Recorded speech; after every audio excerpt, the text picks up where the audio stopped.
Hi, my name's James O'Neill, and this is Rob, and we're both from Winningshaw, huge council estate in Manchester, and we met here.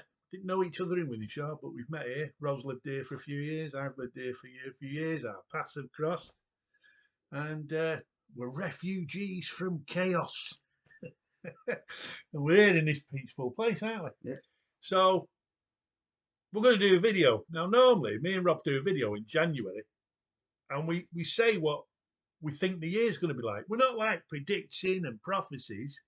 No, what we do is we say, no, you can see what's coming. We understand what's coming. We've got our intuition, we've got our knowledge. Anyway, this video is going to be about this last year, this past year just gone, our recollections. Rob didn't know I was going to do this. I've not written anything down, and we'll see what comes of it. But first, I'm going to recommend you go watch the video we made January the 7th this year. And I've just been watching, I'm about 3/4 way through it before Rob rung the bell, and I was fucking smiling. Because if anybody took note of what we were saying, they would have done really well this year, understanding where this year's gone, how it's gone, what stage we're at now, because the year's not over yet. You know, there's still time for important things, but it's weird how Christmas has changed. So I'm going to put a link to January's video. Go watch it and then think about year and think about what we're going to talk about now. So, January last year, Rob, we talked about consciousness and this and that. And really, it's hard to believe, but we had a conservative government. We had Rishi Sunak. And some people say, oh, yeah, they ran out of steam. But they didn't run out of steam. They were fucking dead in the water, weren't they? Well, they'd done their bit, and people were getting annoyed, and it's hand over the baton. And Stan was going to do the same. He'll Yeah. do his bit. It doesn't matter if people like him or hate him. He's doing his bit, and once he's done his bit, he'll hand over the baton. And it's like he handed over the baton. Wasn't handing over, and it was like he was also getting rid of it. It was like these are supposed to be people who want the best for this country and best for this country's people, and they just wanted rid of the tools of power. They wanted rid of it because they knew they were at the stage where there's no solutions. So, and it wasn't even like a noble thing where we'll give it to Labour and then Labour will be exposed for the phonies they are. No, they've given power to what people now realise is a cretinous bunch. They've given them power for 5 years. So they never really cared. I mean, it's a one-party state, really. That's as the illusion of 3 or 4 little parties, but it is a one-party state from behind the scenes. Yeah. They call it like unipie, don't they? Yeah. So it's like both sides One cheating. side's exposed itself. It's like, right, we need to pass the baton now because it's getting a bit too much. We'll pass the baton, give them a turn, and people have got to see the trick that the baton's just keeping getting passed, but nothing ever changes. And they tried to get people excited in the election, during the election process. And that's when I think a lot of people really realised how beaten they were. Mm. I think a lot of people slowly realised it's not time for reform yet. It's not their time. So right, should I vote Conservative till it's the right time, or should I carry on voting Labour? And they looked and they knew, and then they looked round their chaotic council estates or their private estates, your middle class estates, the nice parts of town, and they looked at how people were struggling, and they just thought, I'm a fucking survivor in a broken system. How do I survive in a broken system? And I think this year people have been struggling to come to terms at how fucked up this country is. Well, they have to realise now that it doesn't matter who you vote for, it's all rigged. It's not going to get better. and people have to become more self-reliant and realize that every single one of these parties is corrupt, even Reform. Nigel Farage is a big pusher of the City of London, another Zionist. You know, he'll on the surface he'll say he's for Britain and the British people, but it's just like Trump. Trump's all for America first. No, he isn't. He's Zionist Israel first. He openly, you know, he's open. You just look at all the people he employs, all Zionists, and they're just running the whole show. And I don't think it matters who you vote for at all. People have to become mentally more self-reliant. I think that was my step this year, just to become mentally more self-reliant. I don't vote anyway. And when you say mentally reliant, you're also implying detached. Yeah, you have to. You have to Yeah. become detached. Not that you have to stay ignorant, Yeah. but not get too involved emotionally and Yeah, mentally. detaching emotionally. Yeah. Then you can observe it with consciousness Yeah, and observe it properly for what it is. You're detaching from your Britishness, Mm. and you're becoming Robert and family. Yeah. And that's it. Rather than getting angry at a system that ain't going to change. Yeah. And isn't it a shame to let go of the UK? Mm. It's a sunken ship, really. Yeah, it's a sunken ship. It's on its way down. You know, the Wythenshawe, and which was, I mean, you'll remember me, and I'm not a royalist, but I remember the Jubilee years ago. What was it, the mid-70s? When all the communities come out, you know, that's finished. It's gone. Gone. Gone. I actually heard somebody comment today. It's actually in a video I'm putting up now. It's up on Odyssey and it's going up on Rumble now. And you've got that Alex off Talk Radio, and she's reminiscing. And he said to her, what would you really miss, or what do you really like that's not happened for a long time?" And she says, "I miss having a reason to fetch out the tables and the Union Jacks. What is there now to bring out the tables where you celebrate something about England, about the UK, about Britain?" And she said, "There's nothing." She said, "It'll be a long time before the tables come out. What is there a reason?" And I don't know. It's quite comical. And we made that video in January, and the Israel versus Hamas has exploded, and it's still going on. It was 4 months when we made that video, January, and it's still going on now. So we're talking nearly 16 months that war's been going, and it's expanded. Now I wouldn't have believed it. They've expanded in the way it's expanded. I mean, they've got their Greater Israel project, and Yeah, I can imagine. going ahead. I could imagine Lebanon, but the total and utter collapse of Syria, and it was like Israel was there waiting, ready, like the people who have got the vans round the corner when you've been evicted. They'll have more support in the new year when Trump's in. Oh yeah. And this we'll leave this year to our next video in January. But if people can't understand it, if people cannot understand what is going on with the Jewish religion, and that the Jewish religion is out to dominate the world, and they're using the Muslim religion, they're destroying the Christian faith as part. If people can't understand that, then I feel sorry for them. If they're not developed enough, the young people are being conned by propaganda, which is what we talked about in our last January video. How they target young people with propaganda to affect their conscious thinking. But us older people, we don't know how to express ourselves anymore, do we? Well, the world's changed so much, massively. Yeah. It's not the world we were brought up in at all. And you can see, like you're interested in the monetary system a lot.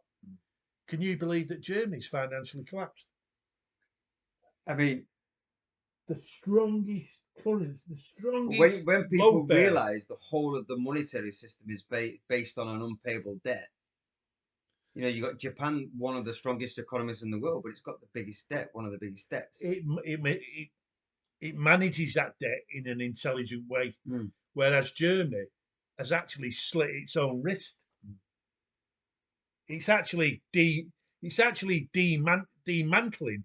It's taking down its own financial structure, but not just financial structure. It's taking its production structure down. Well, whatever's happening is meant to be happening. Yeah, and they are determined to bring Germany down. German politicians in this last year have shown that they are determined to destroy their own nation. And An interesting thing a bit to look out for was the strength of the German economy, was how many small banks they have, community banks. yeah, And over the years in Europe, in England now, we only have maybe about 5 or 6 banks. That's it. All the smart, they've gone. It's just 5 or 6 major banks, maybe 4 or 5. And in Germany, Richard Werner, the economist, says, the power of Germany is the fact they've got lots and lots and lots and lots of banks. Germans love saving money Because you have local banks, so you're not just dealing with big entities who don't care. But it'd be interesting to see the numbers of those small banks that disappear as the system's collapsing. Well, that's what they did with America, didn't they? Because of its vast size, you'd have localized banks, and then all those banks were bought up. But when you watch the Germans and their socialism, their greenism, their all these things, who they are, and you look at the small-minded, unimaginative people in charge of like the strongest nation in Germany, and the way they are bringing down the destruction of their own nation. And then you just look at Keir Starmer and his little fucking cohort of small-minded fucking individuals, and they're not very bright. And you can see your future. You've only got to look across to Germany, and you can see your future. France is a different story. France is a bit about personalities. They're on the fast track to destruction because you need to destroy France so that you can destroy here across the channel. But to actually destroy a nation so visibly, and you look at Keir Starmer's people, they're the same as all the people around Schultz. I mean, they're all doing their job. Whether They're doing the whether job. they're aware of it or not, I don't know. I think Starmer is. And I don't know if you got that email I sent you a while back. You might not have seen it, with the interview with that child abuse survivor, Annika Lucas. Not sure if you got the link. I might not have. So she's been had a little bit of fame due to the fact she was rescued from a paedophile ring Oh, yeah, in Belgium, yeah. but she was sent around the world. Now, she's done interviews before, but she's only really ever named people who abusers who are dead. Yeah, the link you sent me, I'd actually watched. Yeah, so on live TV, not live TV, it was filmed live a few weeks back. That Patrick David, she named David Rockefeller as one of her main abusers. Yeah. Which she hadn't done yet. There's some people still alive, and she said that that's how they get the people to push their political agendas. And she named Trudeau's father as one of the worst child murdering rapists. Yeah, he liked to hurt them, didn't he? Yeah, He liked to hurt them, monster. She called him a monster. Yeah. And then you look at Trudeau, an image of his father, how he's behaving, and then you look into what I've looked into, how human beings are formed, their minds are formed at a young age. If you can abuse them at a young age, the abuse becomes normal to them. They can destroy people and nations and not even blink an eyelid. It's horrific. The video I put up today is this term just came in, and I just said, like, evil is now so strong they're actually revealing themselves. But you can actually see that evil is like celebrating and they're planting the flag. That the vilest people are doing the vilest things. And it's now normal. And they're planting the flag as if to say, we're winning. They're not hiding it anymore. They're not hiding it anymore. You look at Sam Smith and his videos. Do you know what's going on with Hollywood? They're just there. They're openly showing themselves. I've actually not been too bothered about all this, the pop star stuff and the Hollywood and all that. And these individuals like Sam Smith, and he says, "Oh, it's not been part of my year because all that revolves around one person now, P Diddy, Mm. Diddy Combs, whatever his name is, and they've got him. He's like Jeffrey Epstein of the pop world, and he's got all these tapes of all these powerful people and pop stars and everything, and raping men, drugging, inviting people to a party, and then drugging certain people, and then getting them in a room and raping them, raping his guest. And so for me, all that's wrong with that evil is all wrapped in Diddy. And I think we did it. We've just got to sit back and wait and see. Mm. And it'll all be about Trump. And it'll be about Trump deciding just how far he's going to go and if he's going to keep his promises. But when our election came, when it finally came, and you watch the snakes, I just look at Keir Starmer and I just see a snake. He's a pure snake. He's one of the coldest prime ministers we've had. He's just really cold. His whole way of being is just cold. And the way they took the heating allowance off pensioners, doesn't matter how much they wrap it up or how they word it, they actually took heating allowance off pensioners. And it's not going to make that much money for him. So it must have been personal. Mm. They must have a personal grudge against pensioners. There must be something about pensioners that Keir Starmer, Angela Rayner, all the others, there must be something personal there in what they've done. But if you remember February the 6th, 2000, when we were sat on here talking about, you invited me around to talk about my research on vaccinations and stuff. And then we're talking about Wuhan. And then we started talking about euthanasia. And then I think I mentioned one of my favourite books, Animal Farm, when the old horse had his day. And he was, took for a walk to the knacker's yard. And that's, I think, how they see old people now. Yeah. Your day's done. You're just worthless eaters now. We need to get rid of you. Yeah, it's not just about saving that winter Starve them allowance. to death, freeze them to death. Yeah. Yeah. Yeah, you're right. It's not just about saving that pension. It's about making him so miserable, so cold, so disillusioned, so broken. They're not.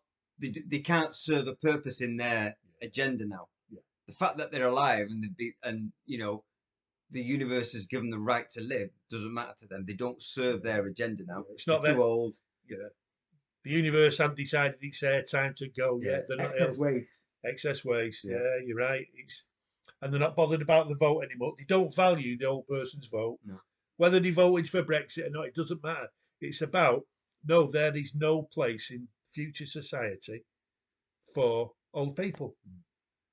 And if they can get an old person to top themselves or to go with being euthanized, if they can get an old person to do that 2 years before they would naturally go, at a cost to the National Health Service, you've saved a fortune. I remember exactly what we said 4 years ago. This euthanasia, now it's coming in now a bit. We said it's the first foot in the door, and they'll justify it with compassion, but it'll go further and further and further and further. And they've emphasised the compassion, haven't they? Mm. They've emphasised the compassion they feel for old people in pain or for people in end of life situations. They're incurable, and it's definitely, and they said, we're going to create the best law, and it's compassionate for these people. But it will change. And this is where you can see the dead eye of Keir Starmer. It's as though he never played a part in it, but he did. He was just, his minions set about doing it. Just like Olaf Schultz, he's a minion of somebody, but he had his minions, and they all set about dismantling the German state, the power of production. And I don't know, it's with the problems that are coming, how can a state with no power play a part in what's coming? I mean, I've seen locally that the green agenda that's coming out of Cornwall Council, and that's one of the most zealous, or whatever you want to call it, fanatical in the country. They're really going for this green agenda, and they're going to create. It's going to cost an absolute fortune. It ain't going to work, but it's not supposed to work. It's supposed to make everybody poor.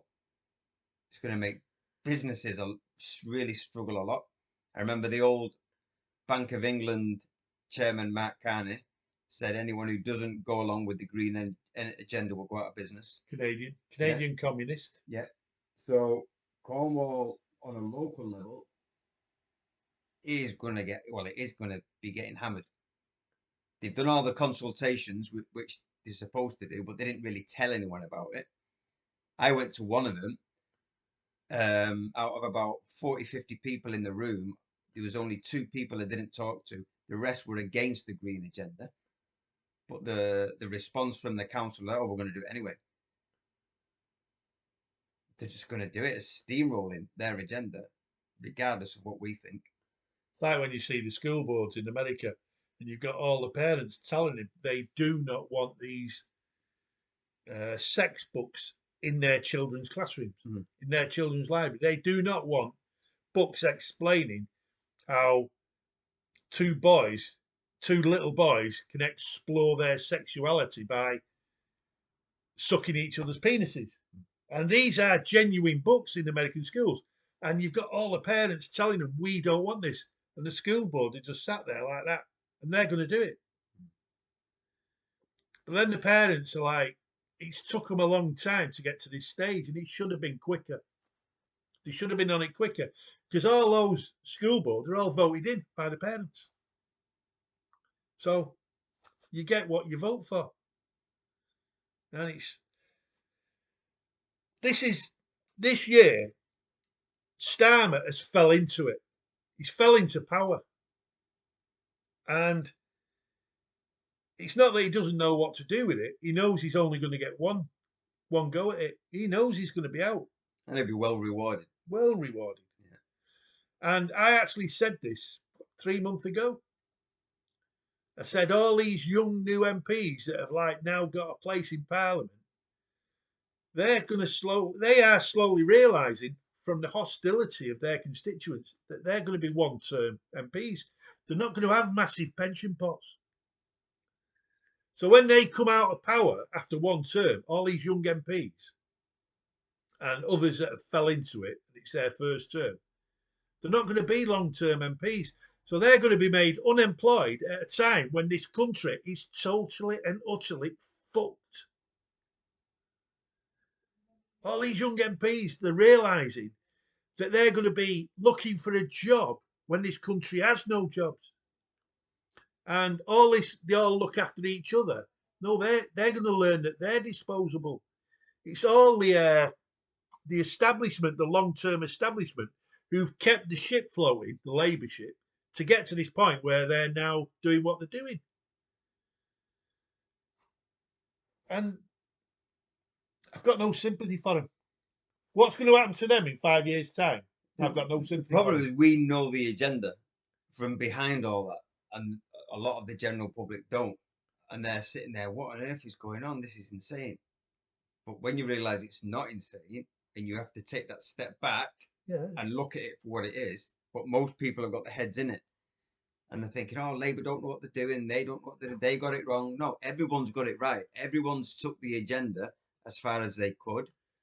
They're not bothered about their political legacy or how popular they are. No. Because they'll be getting what was the reward of Tony Blair for genocide? He got millions of pounds of contracts. Yeah, he's one of the biggest. Well, he just owns millions and millions of pounds worth of homes. He's not bothered if the British public like him or not, or call him a warmonger. He doesn't care because he's got a massive payoff. And this is why you should go look at the video we made on last January, because we talk about common purpose.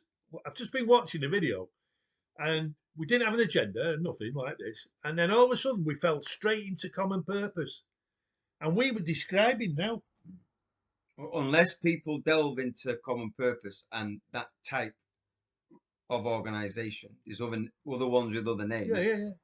But we were talking about the mentality of the people. You're not Of going to power. understand the mentality of these people until you Yeah. delve into it. You've got to go and watch our last video from January, and you will like go, fucking hell, Jimmy and Rob was spot on. Because this is what people are struggling with now. They can't understand the mentality of Keir Starmer. They're thinking, what is his end goal? He can't be that stupid. He can't be that evil. He can't be that treacherous. Yes, he can, because he is a common purpose fucking personality.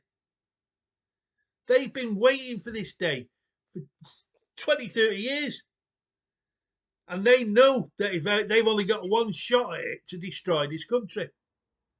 And by destroying this country, we're talking about destroying the people. And then the country doesn't exist.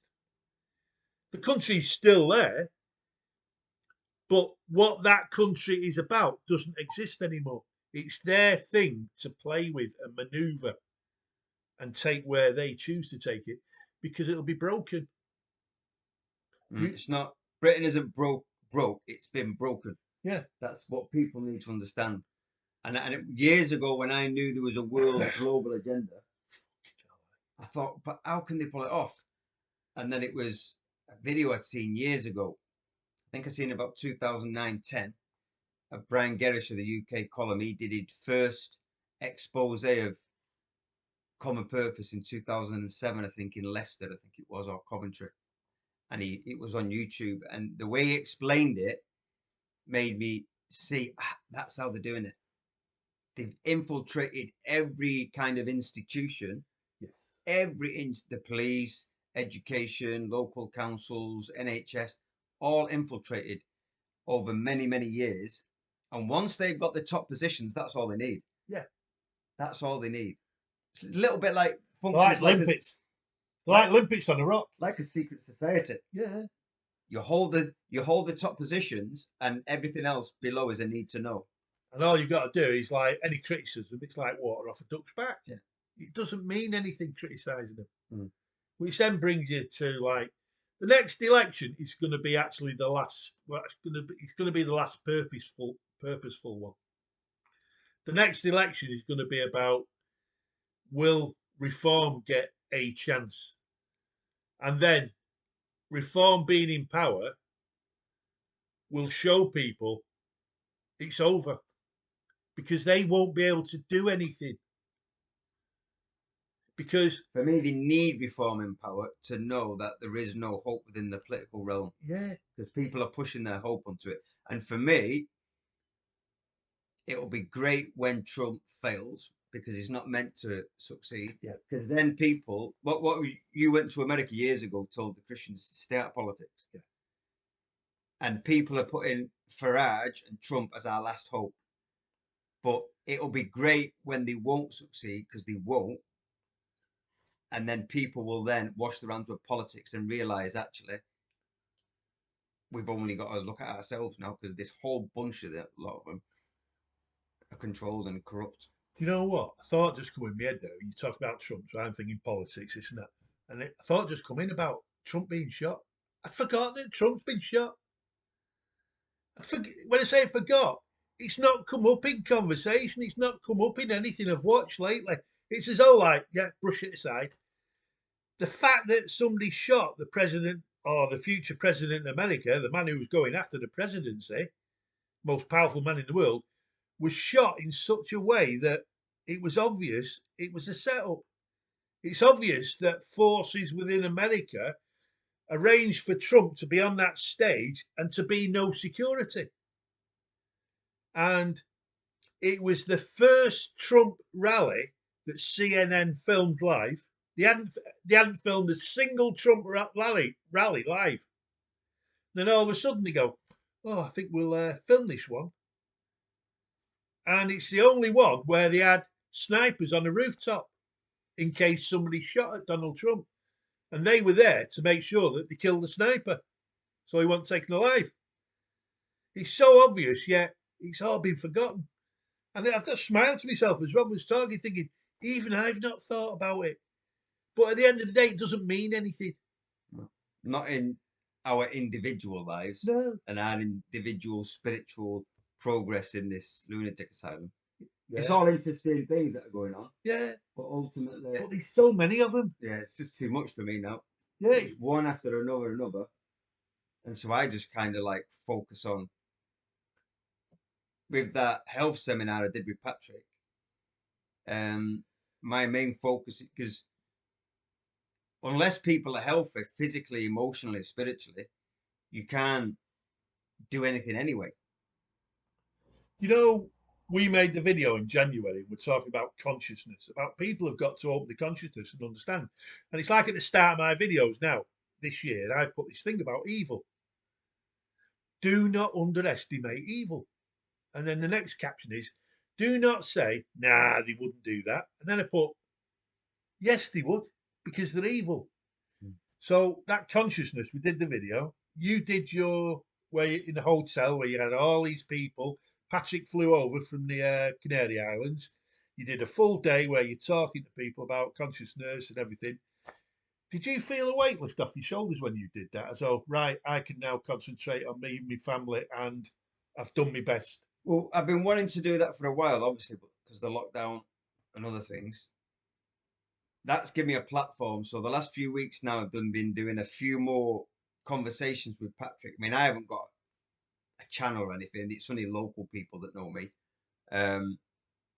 So that seminar was the foundation, and now I've done about 5 or 6 conversations I've recorded with him. I put it up on my YouTube and Rumble channel, talking about slowly how to see life as an energetic process, and how basically now, apart from getting run over by a bus, an accident, emergency, that we need to start looking after our own health without the medical profession, because their only solution to anything is a drug. Here's a drug, here's a drug, here's a drug. Well, that's interesting you mentioned that because this is one of the things about Trump. He's supposed to be going after the companies, the big pharma companies. There's a video there of him now. I just saw the title. So I've not watched it yet. But on the title, it's got the caption, and Trump's there, and he says, before we had 1 in 10,000 babies autistic. Now we have 1 in 50. Why? Question mark. And he says, oh, Trump is going to tackle that. Now, 6 months ago, he couldn't have done that. You couldn't have said that. You couldn't have put anything up on YouTube showing that discrepancy 1 in 50,000 babies and then 1 in 50 now autistic. There's another, right underneath it was another video of a woman where she's talking about the fact that Johnson and Johnson have had to admit they were putting cancer causing chemicals in sunscreen. So sunscreen, you put it on, that's so you don't get skin cancer. Yeah, it does prevent the sun, but the other chemicals are seeping into your skin to cause cancer. So then Johnson and Johnson are making money with the cancer treating drugs. So it's going to be interesting. Well, I don't want to talk about the future, but the fact that Trump this year managed to get these things into his political campaign. There's something about autism that nobody talks about, and I've been trying to piece things. You know, when you're trying to think Yeah. something ain't right and you piece it in your head, and this is, I won't say a conclusion I've come to, but it's one of the things when we talked about how human beings are formed from conception. And when in one of these little talks with Patrick, Egg, seed. well, we spoke about, for the first 3 years in the womb, and the first 3 years, the baby literally lives via the mother. Yeah. It feeds off the mother's perceptions and emotions and how the mother feels. Autism can take place in non-vaccinated kids as well. These scans that they do, pregnancy scans, affect the feet. They can't not affect the feet. They're bouncing sound waves there. Yeah. Maybe you've had one, but now they're having regular scans. Yeah, that's ridiculous now. So that's another factor. But the major factor for me, and I spoke about the Romanian orphanage children, who all come out autistic, every one of them. But even though they were given food and clothing and shelter and everything, they weren't given Love and affection. Yeah. And at that early development stage, 0 to 3 and up to even 7, If you don't get that, your view of the world, you haven't really got one. And so they shut down. And autism is a form of rejecting the world. Yeah, there can be toxic reasons form of it. And I'm going to take it a little bit deeper here now. And I'm only putting it out there. So autism is a form of rejecting the world. So you go fight, flight, freeze, don't you? Yeah. Which is an autistic trait, it's antisocial behavior, because they can't deal with it. Now, what if, and I'm just putting it out there, what if the transhuman agenda puts us in a different reality mentally? And so to get that, the next step is you get kids addicted to screens. Autistic children who reject the screen, the real world, because they can't deal with it, find stability in the screen world because it's stable, they can control it. And that's why they get addicted to screens. But when you add on the transhuman agenda in 10, 20, whatever years, if you've got mass autism, those children who will be adults will embrace that through the screen. through the screen. So the persuasion that comes across through the screen. You always say never underestimate evil. Yeah. So I'm putting my evil hat on to think about this. And you have to put your evil hat on, don't you? Yeah, Willie saw that. Yeah, and say, crikey, I know where they want to go. How evil, what would they do to get there? So if by making humanity so unbelievably stressed, and that's what feeds the fetus and the baby, that baby is going to straight away reject the world. I'm not having any of that. Well, I'm listening. And you get all these behavior issues, and it's just a way they're getting no leadership from the parents because the parents don't understand this, and they've got all the pressure of the mortgage and everything else that's going on in the world. And wouldn't it be funny if they need autistic people to reject the real world to get them into this transhuman world? And in Elon Musk gonna chip the brains. Yeah. He's like, they say he's like an autistic genius. So if you get a chip as well, you can all be Elon Musk. And your favourite Israeli psychopath, what's his name? Oh, that little UV fucking cunt. He'll be lapping this up. Sapienship. Yeah. So I don't think the people that run the world, I think they know more about human development and psychology than us. Well, I've and if this is what really creates autism, and actually that would fit their agenda. Yeah. They want autistic kids. Yeah. Yeah, you're right. And that's why there's another video. These videos just popped up just before you come.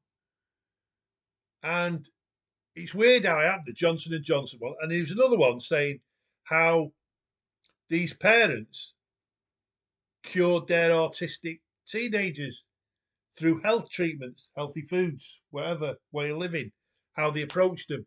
And they've brought them back from autism, which I've never seen before. I've never heard that passed as a theory. So it's no coincidence that these 3 health videos came up to my side just before you came, Rob. Yeah, because we haven't planned to talk about this. Yeah, and like when you're talking about it there, the autism, like the long-term planning of evil is to create all these autistic. And then Donald Trump says, 1 in 10,000 autistic, it used to be. Now it's 1 in 50. Why? And the question is he going to do that? But the fact that it's now on the agenda is interesting.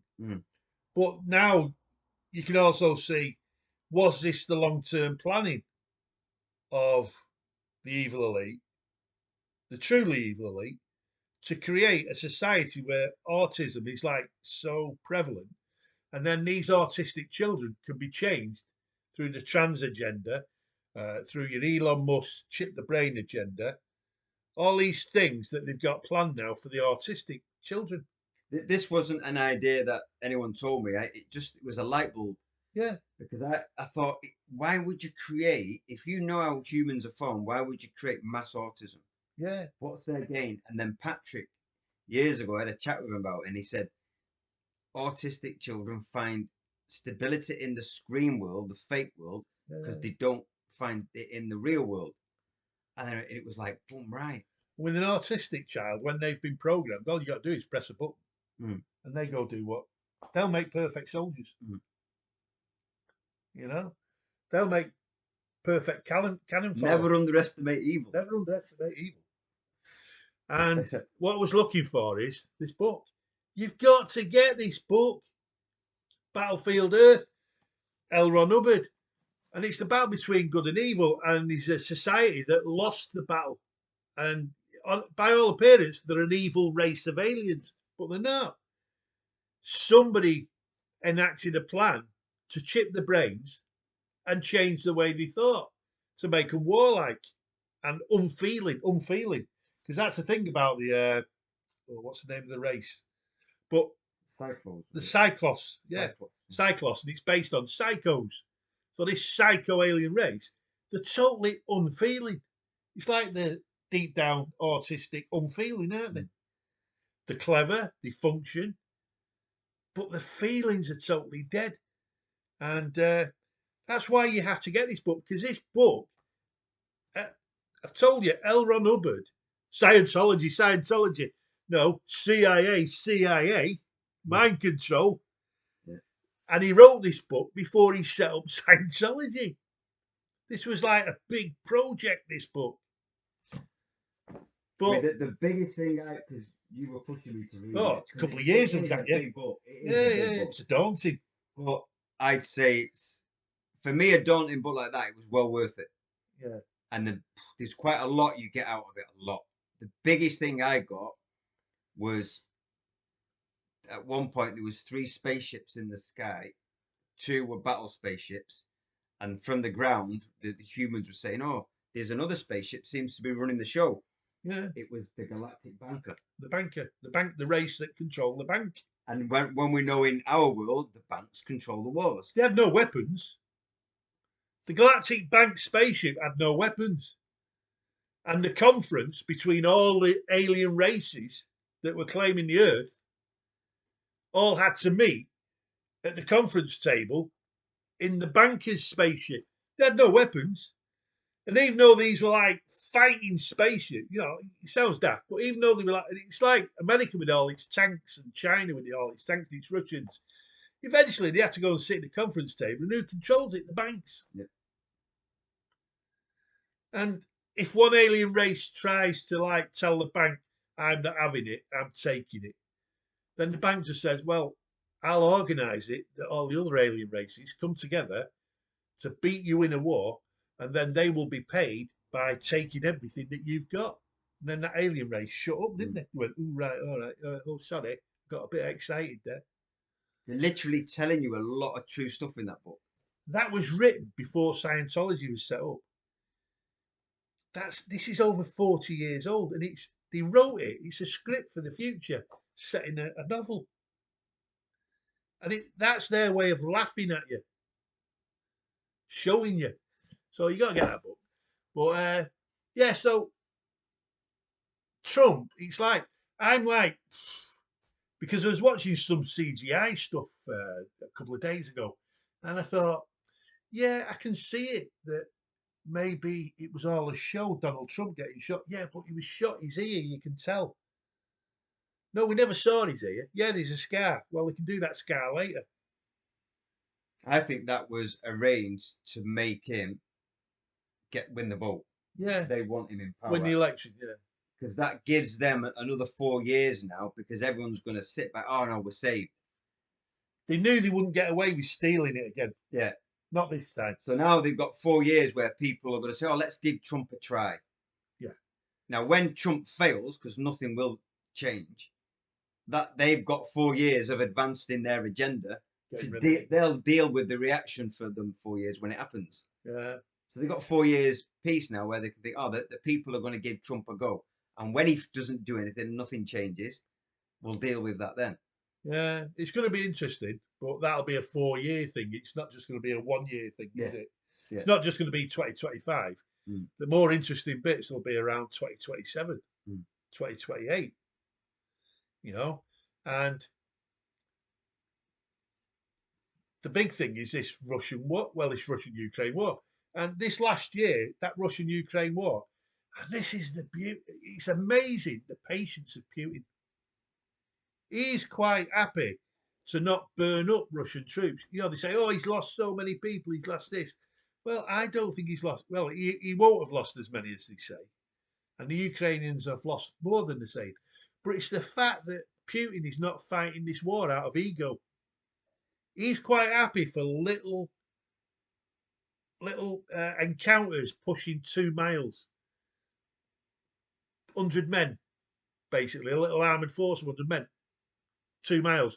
Another armoured force just 30 miles away, they're pushing 10 miles.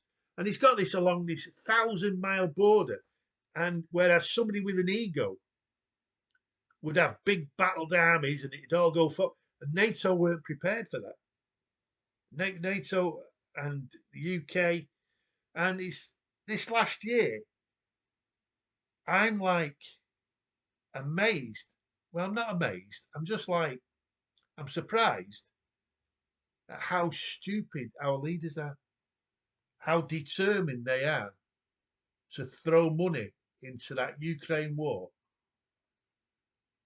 knowing it's not winnable now, and also knowing the damage it's doing. But there again, they're not bothered about the damage. It's like Germany aren't bothered about the damage. We can see that. Even without the Ukraine war, they're going to break Germany. I mean, the common purpose mindset is push the agenda. Obstacles, you just push them out of the way. And if that's the agenda our politicians have been given, doesn't matter how many failures you have, you stick with it. You stick with it because that's what you've been told. Well, I even think they've lost the plot with the agenda.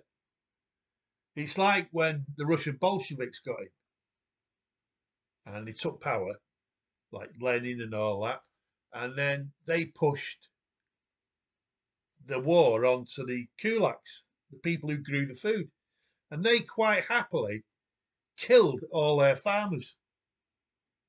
So they killed a generation of independent farmers. They killed them. And then they muddled along for years growing food with people that they forced from the cities into the countryside. And they didn't bother about the casualties. And it's as though now, I think common purpose, your labour and all this, I think they've actually lost the plot where they wake up, they go to bed at night and they do not have a clue what's coming tomorrow. And they just wake up, fucking fasten their tie, put on the makeup, and they think, what the fuck is waiting for me when I get into work? I mean, I'd be interested how many of these people are under complete mind control. Yeah. Or how many really know what they're doing. Mind controlled politicians. And you compare what happened with the farmers there, but it's been doing here economically. They're not murdering farmers here, they're economically destroying farmers here. When they went after the pensioners, I thought to myself, I'm not surprised because they voted Brexit.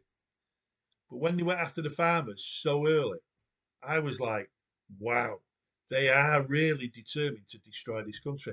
And it's like you say there now, when you look at Angela Rayner and her who's in charge of the economy, whatever her name is, you can actually now maybe sit back and think they're mind controlled. They're totally under the mind control. As long as Angela Rayner's got a nice clothes, she's happy. And she'll do whatever she has to do for those nice clothes. She's no shame. Rachel Reeves, no shame. As long as she's got that nice suit. And as long as she's allowed to sit in these conferences with all the powerful people. These people can commit atrocities under mind control. Because they're become so cold and detached from what they're actually doing. It's all a numbers game to them. People don't mean anything to them. It's a fine line between the heartlessness of the Nazis, the proper Nazi machine, and this new Labour machine. You know, this Labour, the way it works now, there's a fine line between them. It's just a different title. I mean, our food security, they keep talking security, but the government's idea of food security is how much can we buy from abroad, not how much can we produce ourselves. But it's as though they're working on a plan that the rest of the world will be like us. It'll be common purpose. So that people will work cheap in Argentina to give us cheap wheat. But it won't. It's not going to work that way. if the rest of the world doesn't go as we do, where you're under total control and you accept what we tell you, no, you're going to have people in Argentina, and especially America, who say, no, we're going to sell you our food fucking at high prices. Whereas this government has put its blinkers on and said, no, no, the rest of the world's going to change. Take my word for it. And we will be able to buy cheap food because somebody like us will be in power there. And we'll all work together like ants. If you look at Cornwall Council and their green agenda, how much farming land they're going to give over to solar panels and rewilding. You know, they're paying farmers to not to produce food, and farmers are struggling so much, they're going to take it. Because this is the sunniest county in the country, isn't it? Well, it's the mildest in the fact that, you know, you don't get a lot of harsh frost down here, do you, really? Yeah. We don't get, you know, they can grow a decent amount of food down here. And the way this weather has been, you've got to sit back in your chair and go, no, it won't work here. We're not California. And there was a whole farm in Anglesey with all the mirrors, reflecting mirrors for the power to generate power. The whole farm was blown away in that last storm. And yet I never saw a picture of it. I mean, the green agenda, when you look at it, is insane. Yeah. But these, I mean, I've tried to speak to a couple of councillors, and they're just not interested. No, it's the green agenda. It's good. If you're not for it, then you're a bad person. So this year is, in a way, this year has been good for you. If the previous year you learned your lessons, so that you were prepared for it, and so even though that some of the things that Labour have come up with since they got the power, since the power was passed on to them, even though that technically on paper they're shocking, they're not going to hurt you because you did your preparation, your emotional preparation for these times. Which is more emotional, yeah. There's only so many tins of beans you can stick in your shed, you know what I mean? But yeah, your mental and emotional, spiritual, whatever you call it, preparation to try and not be dependent on the system as much as possible. You know what I mean? Everyone's got some form of dependency, but don't think that your well-being will be given to you by any government.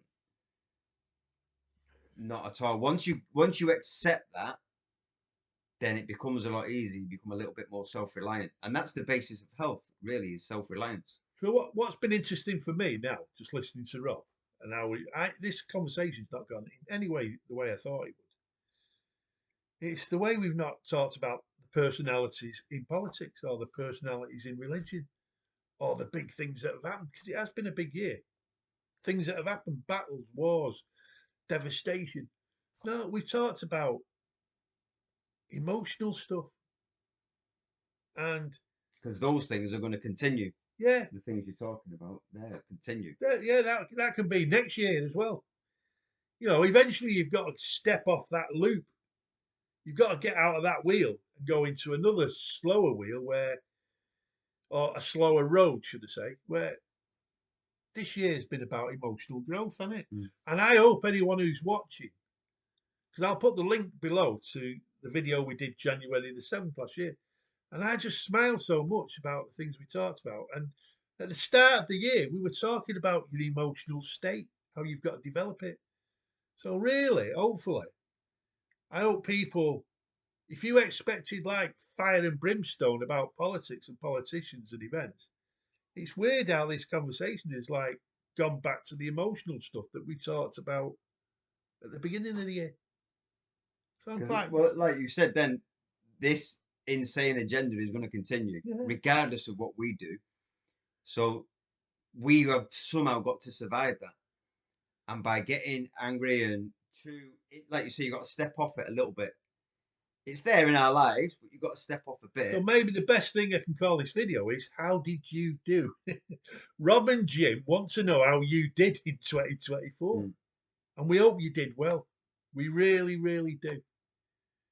You know, we did our first video of the year together where we, tried to say this is what you should be doing. And it looks as though, yeah, that was the right thing for us to say then, but we never knew it. Once you accept evil exists, which it does in this world, and the manipulation, and they're not going to change, There's no need to get angry at it anymore. No.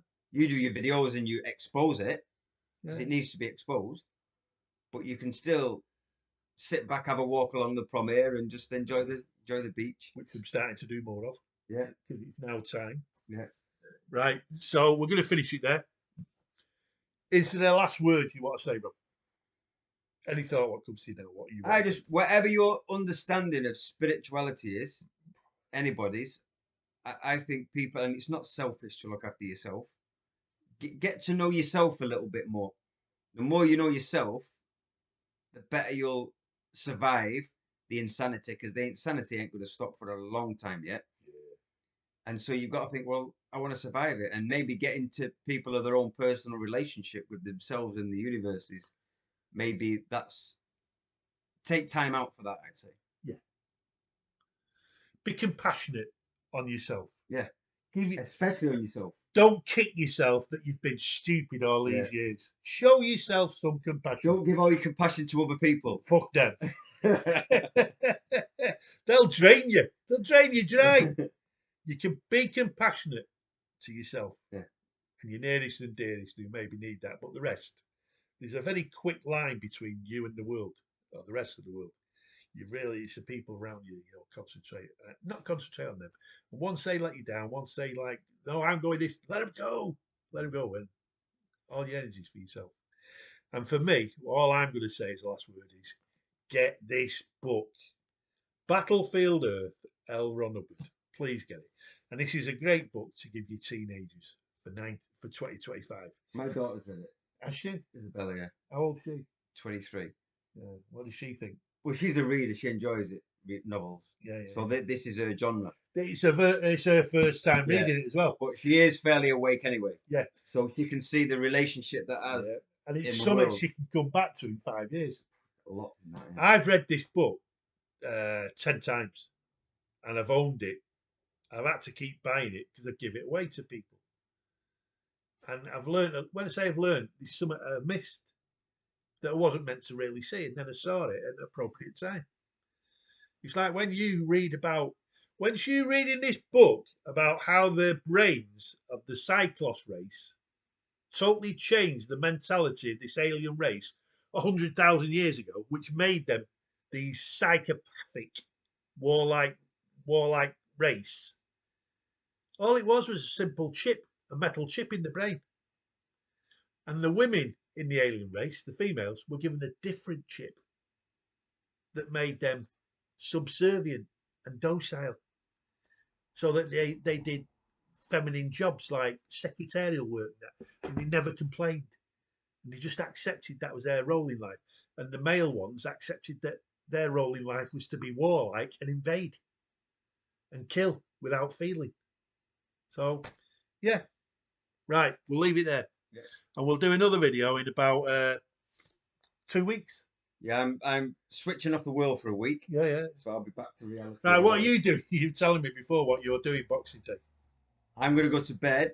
I won't eat for definitely 24 hours.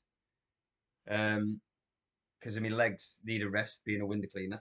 Yeah. And then if my legs are aching a lot, I won't eat for another 24 hours. Because you've got to get all your niggles gone and then back to life. If my legs are all right after 24 hours, it means I've done okay this year and I've kept my health up. So it's more of a mental switch off as well. Yeah.